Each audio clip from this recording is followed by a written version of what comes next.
أنا متأكد إنك أكيد في يوم من الأيام شفت الباندا وقلت يا سلام لو يبقى عندي واحدة منهم في البيت.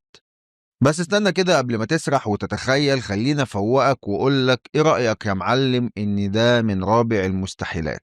أيوة، مستحيل إنك تربي باندا أو تمتلك واحدة منهم زي ما بتربي كلب أو قطة. ليه بقى دي؟ تعال نفككها واحدة واحدة دلوقتي مع بعض. أولا الباندا مش مجرد حيوان عادي، absolutely. الحيوان ده عند الصين هو كنز وطني، يعني ولا أنا ولا أنت ولا أي حد في العالم يقدر يشتري باندا مدى الحياة، وكله بيبقى إعارة أو تأجير لفترة معينة من الزمن، وما بيكونش لأي شخص، ده الحدائق الحيوان بس، وبملايين الدولارات.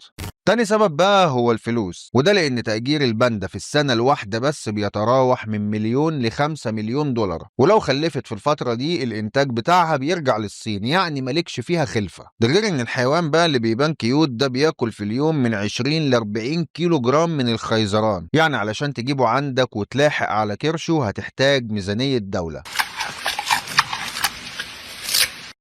تالت سبب بقى هو البيئة الخاصة، يعني لو في خيالك انك هتجيب الباندا وتقعدها ترتاح على كنبة او حتى تحطها في أوضة فيها تكييف، انسى الكلام ده كله، وده لان الباندا محتاجة غابات خيزران ودرجة حرارة ورطوبة معينة جدا، يعني لو جبت لها جنينة من غير ما تظبط نظامها البيئي مش هتنفع والحيوان هيموت.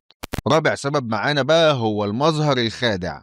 شايف الشكل الطيب الهادي البريء ده؟ اوعى يغرك وتنخدع فيه ابدا، لان الباندا طلعت او نزلت في الاول والاخر هي دب، والدب حيوان مفترس واكل لحوم وممكن يقلب عليك ويبقلشك في اي وقت، يعني لو الحيوان حس بخطر او حتى اتضايق منك مجرد دقيقة صغيرة هيستخدم قوته ومخالبه معاك، وممكن الباندا تعمل فيك بقى زي ما عملت في الحارسة اللي كانت بتربيها من صغرها وبترضعها.